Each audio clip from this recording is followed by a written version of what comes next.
O objetivo deste jogo é explorar o conceito de fração, a representação fracionária, a leitura e a escrita da mesma, como também a observação e a concentração, e o desenvolvimento do raciocínio lógico matemático e de estratégias de jogo.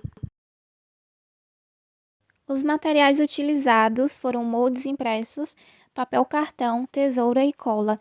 Resolvi utilizar o papel cartão porque ele deixaria os dominós mais firmes, mas também poderia ser utilizado papelão ou outro material.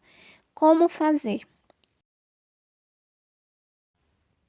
Como podemos ver, eu já passei cola e colei um dos moldes na folha de papel cartão. As frações, elas estão representadas de um lado com números, do outro lado com figuras. Agora, como vocês podem ver, passei cola aí também. Aí vou colar este outro molde. Como eu falei anteriormente, utilizando o papel cartão para deixar o dominó mais firme. Agora eu vou recortar esses dominó e já mostro para vocês. Como vocês podem ver, eu fui recortando de acordo com a linha tracejada. Depois eu recortei cada peça do dominó de frações.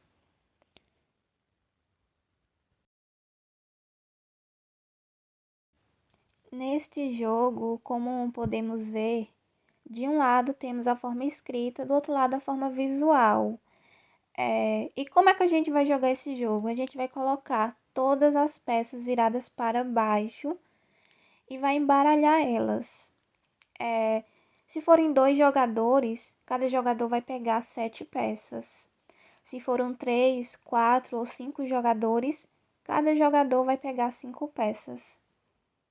As peças que sobraram ainda vão ser utilizadas caso algum jogador precise, então elas vão ficar ali no cantinho.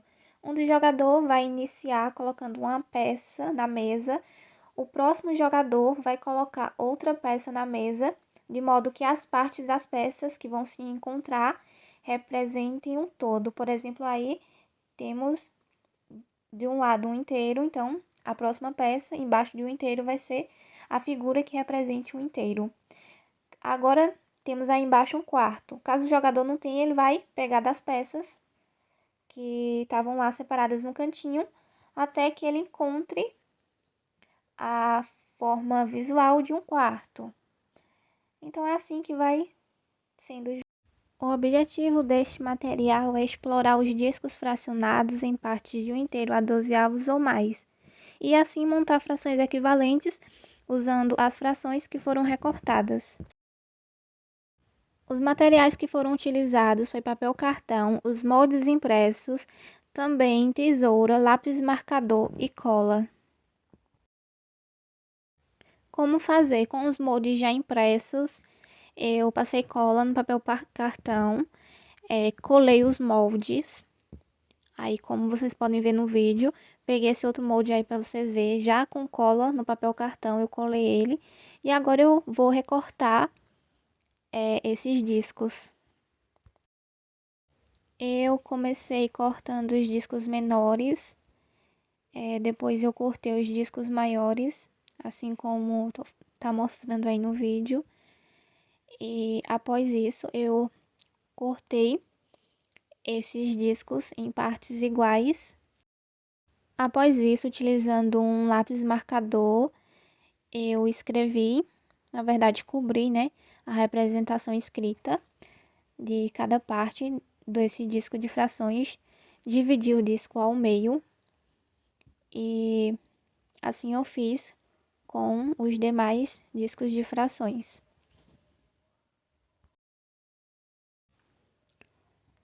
Temos aí, né, todos os discos de frações recortados. Aí temos um inteiro, temos um inteiro dividido em 2 partes, que dá um meio mais um meio. Temos aí dividido em 8 partes, aí um oitavo. E temos o disco de frações aí dividido em 4 partes iguais, que separando, cada uma delas representa um quarto. Com os discos de frações, nós podemos trabalhar adição e subtração de frações com denominadores iguais ou diferentes. Com os discos de frações, também é possível que a gente faça a comparação das frações em partes iguais e proporcionais. Aí, ó, nós temos um meio, né, que sobrepondo um inteiro, né, um meio mais um meio é igual a um inteiro. Temos aí um quarto, né, que é um inteiro dividido em 4 partes iguais. E temos também um inteiro dividido em 8 partes iguais. Cada uma delas é um oitavo. Um oitavo também é a metade de um quarto. Então, o professor vai ver aí a melhor forma como ele vai trabalhar a representação dessas frações. Pode fazer, elaborar perguntas também, fica a critério do professor.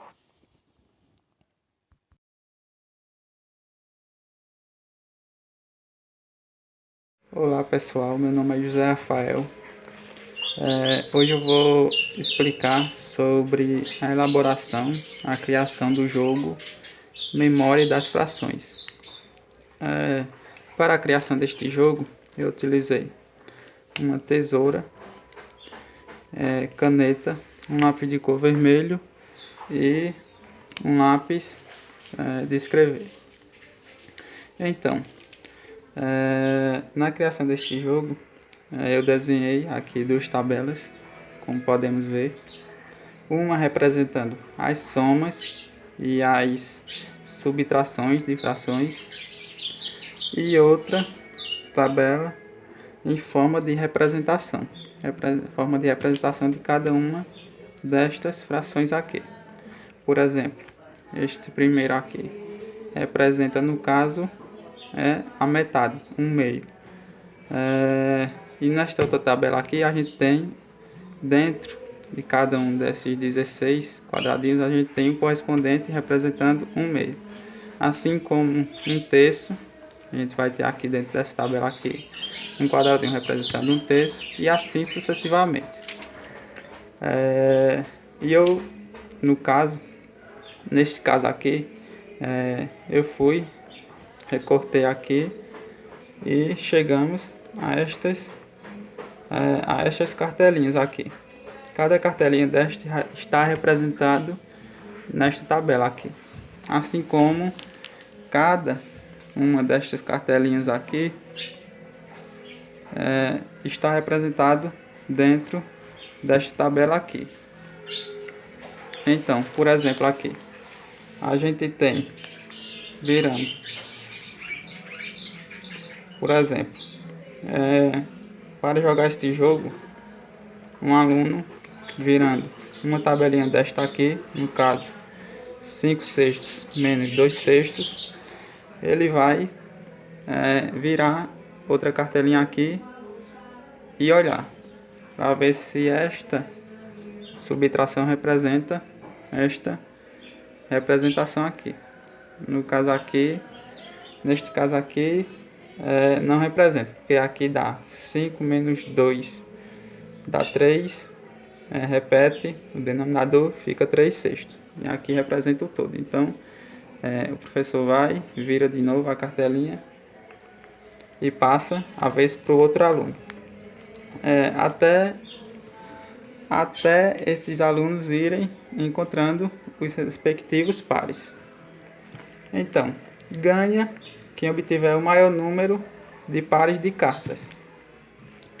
Então, neste jogo aqui, o aluno ele vai fazer a soma e a subtração de acordo com o que ele vai virando aqui. E ele vai trabalhando também a simplificação de frações, porque muitas vezes aqui o aluno vai ter que simplificar uma fração e ver qual o correspondente ele vai encontrar aqui. Tá certo? Então, outro exemplo aqui. No caso aqui, 10 décimos menos 5 décimos, que no caso dá 5 décimos. Simplificando, aqui vai dar, no caso, 1 meio, não é isso? No caso aqui vai dar 1/2. Então, ele vai, se caso ele virar uma carta como esta, por exemplo, ele vai juntar o par que ele encontrou aqui e vai ficar. E assim sucessivamente. Então, o objetivo deste jogo é fazer com que o aluno compreenda os conceitos de soma, subtração, difração e simplificação também no contexto de frações. Aqui, para fazer esse vídeo, eu coloquei apenas frações com denominadores iguais. Mas o professor também poderia fazer de acordo com a aprendizagem, de acordo com o andar da carruagem na sala. Eu poderia fazer com denominadores diferentes, mas aqui, para este vídeo, eu usei com denominadores iguais. Então, como eu falei, ganha o aluno que obtiver o maior número de pares de cartas. Como o próprio nome já diz, esse jogo é um jogo de memória. Assim como ele trabalha subtração e soma de frações, ele vai trabalhar também a memória, porque ele vai virar uma cartinha aqui e vai, de acordo com o andar, de acordo com o que vai virando as cartas, ele vai olhando ali e vendo as suas estratégias, e assim obtiver o maior número de pares de cartas. Então é isso, pessoal. Olá, pessoal, meu nome é José Rafael e hoje eu vou estar falando sobre a criação do jogo Papa Tudo das frações. Primeiramente, como material para fazer este jogo, eu usei somente a tesoura e a caneta. Mas se for uma coisa mais elaborada, poderia usar hidrocor, lápis, mas para este vídeo aqui eu usei apenas a caneta e a tesoura. A caneta para escrever, fazer a tabela, e a tesoura para recortar aqui. Então, em que consiste esse jogo? Este jogo, os participantes devem a cada rodada comparar suas frações e descobrir qual representa o maior número. E como eles vão fazer isso? Ou seja, vamos mostrar um exemplo aqui. Um participante vai, aqui temos cada fração recortada, representando cada número cada fração dessa tabela. E aqui o participante vai escolher uma carta aleatória e vai virar. Aqui, por exemplo, temos 3 nonos. Aí outro participante vai e vira outra carta. Aqui no caso encontramos 6 nonos. Então, com isso, o participante que virou a carta representando 6 nonos, no caso, ganhou do participante que virou a carta 3 nonos. Por quê? Porque 6 nonos é maior do que 3 nonos. E como eles podem fazer isso? No caso, para descobrir qual a maior fração, eles poderiam fazer a divisão. No quadro, o professor poderia mandar eles fazer essa divisão e confirmar qual o maior número. Então, assim vai, até um participante ficar com o maior número de cartas. Então, a finalidade desse jogo é cada participante jogar, virar a carta e, para confirmar o resultado, fazer a divisão no quadro. Como uma fração representou a divisão, o professor vai, manda o aluno fazer a divisão no quadro. E ali ele vai saber qual representa o maior número. Este jogo tem como objetivo ganha quem ficar com o maior número de cartas. Então, um bom dia e obrigado.